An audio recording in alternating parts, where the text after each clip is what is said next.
Saroja എടുത്തിട്ടുണ്ടായിരുന്നോ lottery? Ticket എടുത്തിട്ടുണ്ടെങ്കിൽ അതിന്റെ നമ്പറൊക്കെ കറക്റ്റ് ആയിട്ട് നോക്കിയിട്ടുണ്ടാവുമല്ലോ അല്ലേ? അതെ അതെ, സാധാരണ എല്ലാ പ്രാവശ്യവും ഒരു ബമ്പർ എടുക്കാറുള്ള, ഇത്തവണ എടുക്കാൻ വിട്ടുപോയി. കാഞ്ഞിരപ്പള്ളിയിൽ അടിച്ചു എന്ന് പറഞ്ഞപ്പോഴത്തേക്ക് സ്വാഭാവികമായിട്ടും എടുക്കാത്തൊരു നഷ്ടമാണല്ലോ എന്നൊരു കുറ്റബോധം തോന്നി. കാരണം എൻ്റെ നാട് കൂടിയാണ് കാഞ്ഞിരപ്പള്ളി. എൻ്റെ അയൽവാസിയായിട്ടുള്ള ആളുകളാണ് ഈ ലോട്ടറി കട നടത്തുന്നത്. അപ്പം എടുക്കേണ്ടതായിരുന്നു തോന്നി. പക്ഷെ പറഞ്ഞിട്ട് കാര്യമില്ലല്ലോ, എല്ലാം കഴിഞ്ഞ് പിന്നെ ആലോചിച്ചിട്ട് കാര്യമില്ലല്ലോ.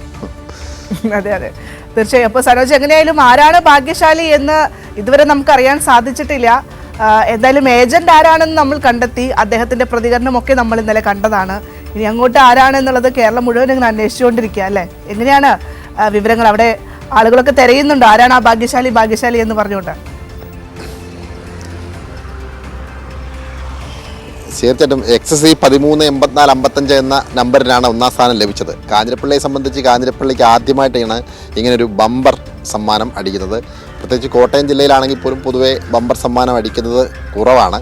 പക്ഷേ ഇത്തവണ ക്രിസ്മസ് ന്യൂ ഇയറിൻ്റെ 20 കോടി ഒന്നാം സമ്മാനം ലഭിച്ചു എന്നറിഞ്ഞപ്പോൾ, കോട്ടയം ജില്ലയിലാണ് എന്നറിഞ്ഞപ്പോൾ തന്നെ എവിടെയാണ് ഈ ലോട്ടറി ടിക്കറ്റ് വിറ്റഴിക്കപ്പെട്ടത് എന്നുള്ളതായിരുന്നു കൗതുകം. അങ്ങനെ വിറ്റഴിക്കപ്പെട്ട കടക്കാരനെ നമ്മൾ കണ്ടെത്തിയത് കാഞ്ഞിരപ്പള്ളി സ്വദേശിയായിട്ടുള്ള ന്യൂ ലക്കി സെൻ്റർ ഉടമ, അവിടുത്തെ സുദീപ്, അദ്ദേഹത്തിൻ്റെ കടയിലുണ്ടായിരുന്ന ശശിചേട്ടൻ വിറ്റഴിച്ച് കൊടുത്ത ടിക്കറ്റാണ്. അതായത് ഈ ലോട്ടറി കടയിൽ ആകെ ഇവരെടുത്തത്, ബമ്പർ ടിക്കറ്റ് എടുത്തത് 5000 ടിക്കറ്റാണ്. ഈ 5000 ടിക്കറ്റിൽ 150 ടിക്കറ്റ് മാത്രമാണ് ഇവർ അവരുടെ വ്യാപാര സ്ഥാപനത്തിലെ തട്ടയിൽ അവരുടെ കൗണ്ടറിലൂടെ വിറ്റഴിക്കപ്പെട്ടത്. ബാക്കിയൊക്കെ ഏജൻറ്റുമാർ വഴി കൊടുത്താണ്. ഈ 150 കൗണ്ടറിലിട്ട് വിറ്റ 150 ടിക്കറ്റിൽ ഒരു ടിക്കറ്റിനാണ് ഒന്നാം സമ്മാനം അടിച്ചത്.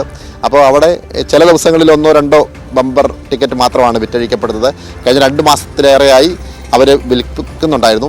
ആദ്യഘട്ടത്തിൽ വിറ്റ ടിക്കറ്റിനാണ് ഒന്നാം സമ്മാനം കിട്ടിയത്. അപ്പം ഇത് ആളാരാണ് എന്ന ഒരു ധാരണ, ഒരുപാട് പേര് ലോട്ടറി എടുക്കാൻ വേണ്ടി ഇങ്ങനെ നിത്യേന വന്നു പോകുന്നത് കൊണ്ട് ആരാണ് എന്നതിനെ സംബന്ധിച്ചുള്ള ഒരു ധാരണ അവർക്കുണ്ടായിരുന്നില്ല. അപ്പോൾ ചില ബായിമാർ, ഒരു 10 ഇതര സംസ്ഥാനങ്ങളിൽ നിന്നും തൊഴിലെടുക്കാൻ വേണ്ടി ഇവിടെ വന്നിരിക്കുന്ന ബായിമാർ രാവിലെ എത്തി ലോട്ടറി എടുക്കാറുണ്ട്.